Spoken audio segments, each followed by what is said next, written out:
축복의 씨앗을 심어라는 제목으로 말씀의 은혜를 나누겠습니다. 농사를 짓는 분들은 가을에 열매를 거두기 위해서 봄에 씨앗을 뿌립니다. 힘들지만 새벽에 일어나서 열심히 밭도 갈고 씨앗을 뿌립니다. 성경은 말씀을 하기를 눈물로 씨앗을 뿌린 자는 기쁨으로 단을 거둘 것이라고 했습니다. 이 세상에 심지 않고 거두는 것은 아무것도 없습니다.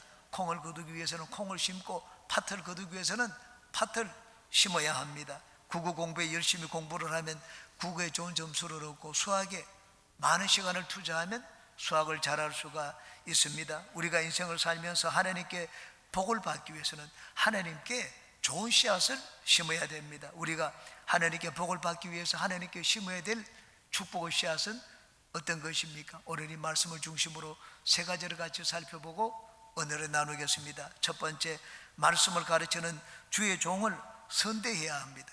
한번 따라 하시기 바랍니다. 주의 종을 선대하자. 6절을 보시기 바랍니다. 가르침을 받는 자는 말씀을 가르치는 자와 모든 좋은 것을 함께 하라. 말씀을 가르치는 영적인 선생을 존경하고 모든 좋은 것을 그와 함께 나누라고 하셨습니다. 요즘은 세상이 혼탁해졌습니다. 그래서 학교에서는 학생들이 선생을 무시하기도 하고 때로는 폭행하기까지 하는 경우도 있습니다. 학생들이 무엇을 믿고 그렇게 합니까? 가정에서 잘못 배웠기 때문입니다. 부모가 가진 것이 있고 부모가 권력이 있기 때문에 부모를 믿고 그렇게 합니다. 그렇게 하는 것은 자식의 인격과 인생을 망치는 것입니다. 여러분, 세상에 성공하는 것이 우리 인생의 전부가 아닙니다. 죽고 난 다음에 또 다른 세상이, 영원한 세상이 우리 앞에 놓여 있습니다. 여러분, 인격이 잘못된 인격을 가지고 예수님을 믿으면 복을 받을 수가 있겠습니까?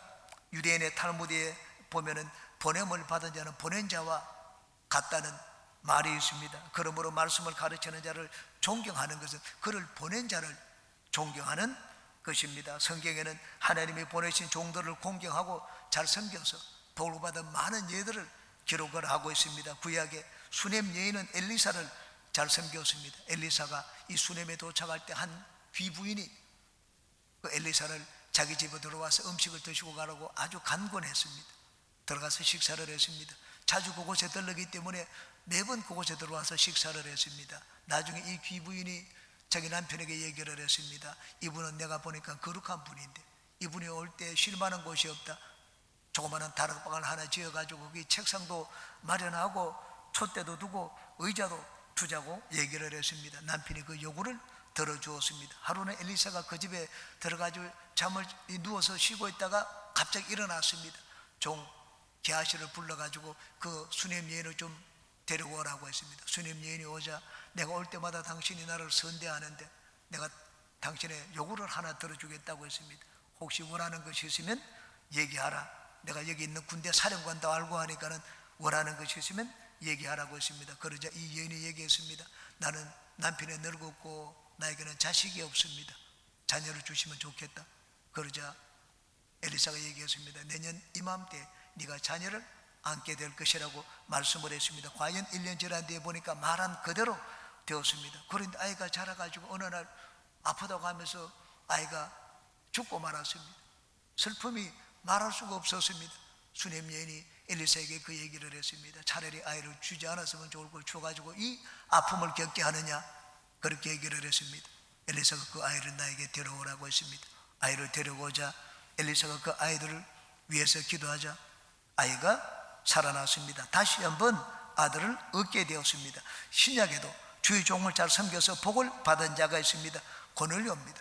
그는 기도하다가 하나님의 음성을 들었습니다. 너는 지금 이 시간에 요빠에 사람을 보내어가지고 베드로라 이름하는 사람을 청하라고 했습니다. 무두장이 시몬의 집에 있다고 했습니다. 고넬료는 즉시 종들을 보내어서 베드로를 초청했습니다. 베드로가 그 집에 이르자 깜짝 놀랐습니다. 로마 백부장인데 군대 지휘관인데도 불구하고 그 앞에 미리 나와 기다리고 있었습니다. 베드로를 보자마자 땅에 엎드렸습니다. 절을 했습니다. 베드로가 그를 말려 세웠습니다. 이렇게 할 필요가 없다고 했습니다. 나도 당신과 같은 사람이라고 했습니다. 그 고넬료는 베드로를 보자 사람 이상의 여우를 그에게 보였습니다. 온 사람들이 다 모였습니다. 베드로가 말씀을 전하는데 말씀을 전하는 도중에 거기 있는 모든 사람들이 다 성령을 받았습니다. 고넬료로 인하여 이방인 세계에 이제 합법적으로 복음이 전개되고 전파되게 되었습니다. 유대인 중심의 기독교가 이방인 중심의 기독교로 아주 유턴을 하는데 그 핵심적인 역할을 한 자가 고넬료였습니다. 그래서 하나님은 고넬료 이름이 성경에 기록되게 하셨습니다. 주의 종을 경외하다가 받은 놀라운 복이었습니다. 가이오도 마찬가지입니다. 사도 요한에게 삼중 축복의 기도를 받게 되었습니다. 가이오는 복음을 위하여 자기 집에 들르는 자들마다 아주 극진하게 대접을 했습니다. 이 가이오의 집을 거쳐 가는 자들마다 너무 후한 대접을 받고 난 다음에 그냥 있을 수가 없었습니다. 사도 요한에게 가서 소문을 내었습니다. 가는 곳마다 이 가이오를 소문내었습니다. 이 소문이 사도 요한의 귀에 들리게 되었습니다. 사도 요한이 직접 가지는 못하지만 편지를 써서 가이오에게 복을 주었습니다. 가이오야, 네 영혼이 잘된 것처럼 네 범사가 잘되고 강건한 생명을 얻기를 내가 간구하노라. 편지를 써서 복을 빌어 주었습니다. 나에게 영의 양식을 먹여주는 주의 종을 존경하고 선대하는 것은 우리 성도가 당연히 가져야 될 마땅한 태도입니다. 우리가 맛있는 음식을 만들어주는 사람을 보면 어떻게 합니까? 고맙다는 말을 합니다. 어저께 저녁에 저희 아내가 이 돌솥밥을 해주었습니다.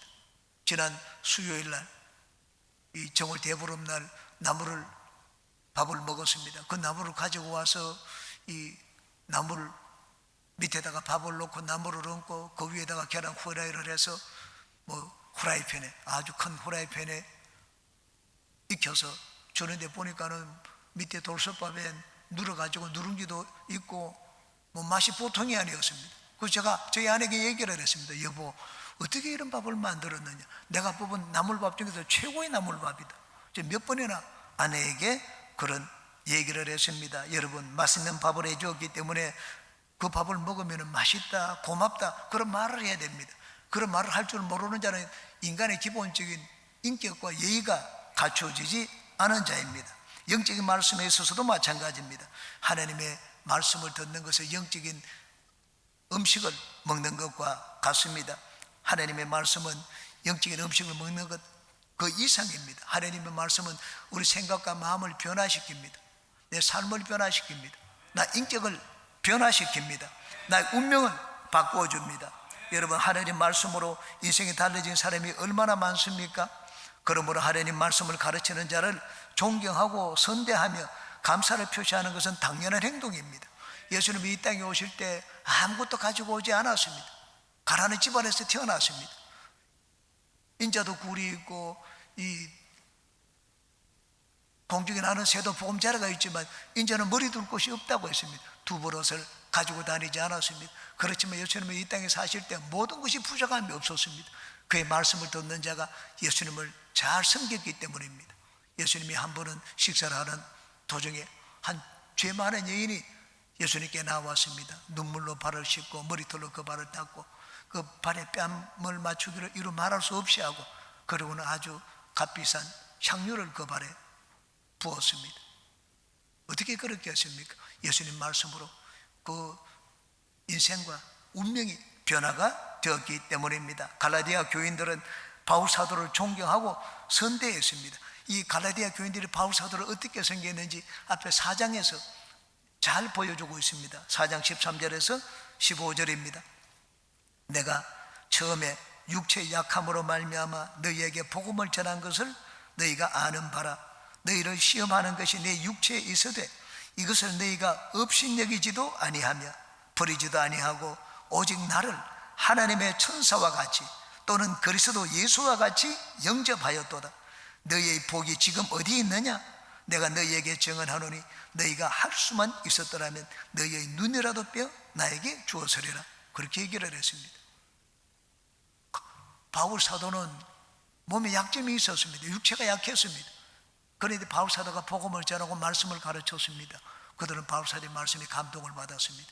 예수님처럼 천사처럼 되었습니다. 그 결과가 어떻겠습니까? 너희가 받은 복이 어디 있느냐고 했습니다. 너희가 어떻게 복을 받았는지 생각해 보라고 말씀을 했습니다. 하나님의 말씀을 경외하고 하나님 말씀을 전하는 자를 이 선대했기 때문에 너희가 그런 복을 받지 않았느냐고 그 말씀을 했습니다. 그래서 뒤에 이제 얘기합니다. 너희가 무엇으로 심든지 심은 대로 거둔다고 했습니다. 하나님 말씀을 가르치는 자를 선대하라고 말씀하고 있습니다. 우리 교회 성도 여러분들도 말씀을 가르치는 주의 종들을 존경하는 마음으로 대하고 모든 좋은 것을 함께 나누는 모든 분들이 되시기를 주님의 이름으로 축원합니다. 두 번째, 성령을 위하여 심어야 합니다. 한번 따라 하시기 바랍니다. 성령을 위하여 심자. 8절입니다. 자기의 육체를 위하여 심는 자는 육체로부터 썩어질 것을 거두고 성령을 위하여 심는 자는 성령으로부터 영생을 거두리라. 육체를 위하여 심는다는 것은 육체를 만족시키기 위하는 것을 위하여 사는 것을 말하고, 성령을 위하여 심는다는 것은 성령을 만족시키기 위하여 내 시간도 드리고 물질도 드리고 내 삶을 드리는 것을 말합니다. 육체를 위하여 심는 것은 어떻습니까? 육체를 만족시키기 위하여 내가 이것도 행하고 저것도 행합니다. 얼굴에 돈도 드리고 내 몸에도 돈도 드립니다. 육체가 그러면 나에게 돌려주는 것이 무엇입니까? 나중에 보면 수치와 낭패와 허무한 밖에 남는 것이 없습니다. 돈을 들여서 육체를 아무리 가꾸어도 육체가 우리에게 영원한 아름다움을 주지 않습니다. 왜냐하면 육체는 낡고 후패하여질 뿐이기 때문입니다. 육체를 위하여 심으면 육체는 우리에게 아무것도 돌려주지 않습니다. 성령을 위하여 심으면 영생을 거둔다고 했습니다. 성령을 만족시켜 드리기 위하여 여러분의 삶을 드려보십시오. 성령이 기뻐하시는 뜻대로 인생을 살아보십시오. 성령 하나님을 기쁘시게 해드리면 성령님은 우리에게 상상할 수 없는 복으로 우리에게 갚아주십니다. 우리가 우리의 인생을 투자할 때 여러분, 나오는 것이 무언가 투자하고 난 다음에 거둘 수 있는 곳에 투자해야 되지 않겠습니까? 우리 인생은 두 번 살지 않습니다. 한 번밖에 살지 않습니다. 그 한 번밖에 살지 않는 우리의 인생을 투자하는데 우리가 무엇을 위하여 투자하며 어디에다 투자해야 되겠습니까? 거둘 것이 있는 곳, 나올 것이 있는 곳에 투자해야 되지 않겠습니까? 에녹은 성령을 위하여 심었습니다. 늘 성령 하나님의 손을 잡고 성령과 함께 300년 동안 동행했습니다. 그러자 죽음을 보지 않고 하늘로 올리웠습니다. 야곱은 이 땅의 복보다도 위에서 주시는 하나님의 영적인 복을 더 소중하게 여겼습니다. 그래서 하나님의 복을 받기 위해서 배고픈 성이 들어올 때 팥죽을 주고는 그 장자권을 사기도 했습니다. 어떻게 보면 사기꾼이죠. 그렇지만 하나님이 주시는 영적인 복을 중시했기 때문에 그런 행동을 했습니다. 나중에 아버지 이삭이 임종 때가 가까워지자 축복 기도를 해주기 위해서 에서에게 사냥해서 별미를 만들어 가지고 오라고 했습니다. 맛있는 거 먹고 내가 마음껏 복을 빌어주겠다고 했습니다. 이걸 들은 어머니 리브가가 야곱과 공모를 했습니다. 아버지가 이렇게 말을 했기 때문에 네가 그 복을 받아라. 어머니는 늘 보니까는 에서는 영적인 사람이 아니었습니다. 야곱이 영적인 사람이었습니다. 누가 복을 받으면 하나님의 복을 잘 지킬 수 있을까? 하나님의 복을 잘 물려줄 수 있을까? 아무리 봐도 에서가 아니고 야곱이었습니다. 그래서 어머니는 좀 목숨을 거는 위험한 일이었지만은 야곱에게 변정을 해가지고 오라. 내가 음식을 줄 테니까 네가 만들어가지고 아버지에게 가라고 했습니다. 그래서 야곱이 음식을 가지고 들어가서 아버지 이삭에게 대신 복을 받았습니다. 형이 가만두지 않겠다고 했습니다. 언제 죽을지 몰랐습니다. 그래서 그냥 아버지에게 유산 1푼도 받지를 못했습니다. 보따리 하나 사가지고 외삼촌 라반에 있는 밧다마름으로 떠나지 않으면 안 되게 되었습니다. 그런데 가는 도중에 베델에서 꿈속에서 하나님을 만났습니다. 그 하나님이 말씀을 했습니다. 나는 아브라함의 하나님, 너 아버지 이삭의 하나님이다. 그리고 나는 앞으로 에서의 하나님이라고 불리지 않을 것이라고 했습니다. 아브라함과 이삭과 야곱의 하나님이라고 불릴 것이라고 했습니다. 너희 죽는 날까지 내가 너와 함께하며 너와 동행해서 너에게 복을 주겠다고 말씀을 하셨습니다. 이 야곱은 아버지 에서에게 한 푼도 물려받지를 못했습니다. 그런데 그 야곱에게 하나님은 아버지가 되어주셨습니다. 하늘의 모든 복을 이 야곱에게 내려주었습니다. 유대민족의 나라 이름은 이스라엘입니다. 이스라엘은 하나님이 야곱에게 주신 또 다른 이름이었습니다. 믿음의 이름이었습니다. 하나님은 이 야곱의 이름이 한 나라의 이름이 되게 함으로 영원토록 그를 기념하도록 만들어 주셨습니다. 성령을 위하여 심는다는 것은 성령이 시키시는 대로, 성령이 원하시는 대로 나의 삶을 드리는 것을 말합니다. 이것이 바로 나의 보물을 하늘에 쌓아두는 길입니다. 성령은 우리를 나쁜 길로 인도하지 않습니다. 성령은 우리가 주님 앞에 서는 그날까지 우리를 올바른 길로 인도하시고 바른 길로 인도해 주시는 참으로 좋은 안내자요 스승입니다. 그러므로 성령의 소욕을 따라 살면 우리에게는 반드시 좋은 일이 일어납니다. 그러므로 우리가 성령의 소욕을 따라 살기 위해서는 늘 성령의 음성에 귀를 기울여야 됩니다. 성령이 하시는 말씀에 귀를 기울여야 됩니다. 성령의 음성을 듣는 훈련을 해야 됩니다. 훈련을 하기 위해서는 자꾸 투자해야 됩니다. 성령 하나님과 대화하는 데 시간을 투자하고 성령 하나님 사귀는 데 시간을 투자해야 됩니다. 성령님은 한꺼번에 우리에게 모든 것을 보여주지를 않습니다. 그러므로 우리는 매 순간 그때그때마다 성령 하나님을 의지하여 성령과 함께 살아야 됩니다. 성령께 묻고 성령님을 의지하고 성령께 매달리고 성령님을 높이며 살아야 됩니다. 성령을 위하여 심는 분들마다 하늘과 땅의 복이 그 인생에 충만하게 마시기를 주님의 이름으로 축원합니다. 세 번째, 선을 행하며 살아야 합니다. 한번 따라 하시기 바랍니다. 선을 행하며 살자. 9절과 10절을 보시기 바랍니다. 우리가 선을 행하되 낙심하지 말지니 포기하지 아니하면 때가 이름에 거두리라. 그러므로 우리는 기회에 있는 대로 모든 이에게 착한 일을 하되 더욱 믿음의 가정들에게 할지니라. 유대인들은 선행을 참으로 중요하게 여겼습니다. 유대인의 탈무드는 이렇게 가르칩니다. 선을 행하라. 그러면 마지막 날에 네가 부활하리라. 우리는 믿는 자가 부활한다고 하는데 유대인의 탈무드에는 믿음을 얘기하지 않았습니다. 선행을 하면 마지막 날에 부활한다고 가르쳤습니다. 우리가 마지막 날 하나님 앞에 설 때 하나님의 심판대 앞에서 나를 대변해주고 나를 변호해줄 그 변호자가 누구입니까? 탈무드에 보면은 선행이라고 되어 있습니다. 내 가족들이 나를 변호해 주지 않습니다. 내 재물이 나를 변호해 주지 않습니다. 나를 변호해 주는 것은 오직 나의 선행입니다. 어느 종교든지 선을 강조하지 않는 종교가 없습니다. 우리 속담에도 일일일선이란 말이 있지 않습니까? 그런데 기독교는 특히 선을 강조합니다. 우리가 선에 대해서 오해를 해서는 안 됩니다. 우리 기독교 중에 선에 대해서 잘못 오해하는 분들도 많습니다. 루터가 종교 개혁을 할 때 내건 슬로건 중에 하나가 오직 믿음이었습니다. 우리가 구원받는 것은 오직 믿음이다. 세례가 아니다. 인간의 행위가 아니다. 의식이 아니다. 오직 믿음을 얘기를 했습니다. 인간의 쌓은 어떤 선행도 하나님 앞에서는 능마와 같은 것이라고 했습니다. 그러자 가톨릭이 그 말에 반발을 했습니다. 그러면 예수님을 믿고 난 다음에는 선행을 해야 되지 않는가? 예수님 믿고 난 다음에도 최고의 선행은 믿음이라고 대답을 했습니다. 루터의 이 주장으로 말미암아 개신교는 오직 믿음을 강조를 했습니다. 선행은 참 능마 같은 것이라고 하찮게 얘기했습니다. 그래서 개신교는 선행을 강조하지 않는 그런 경향이 있습니다. 그런데 우리는 이 성경적인 선을 바로 이해를 해야 됩니다. 우리가 선을 행한다고 해서 구원을 받는 것이 아닙니다.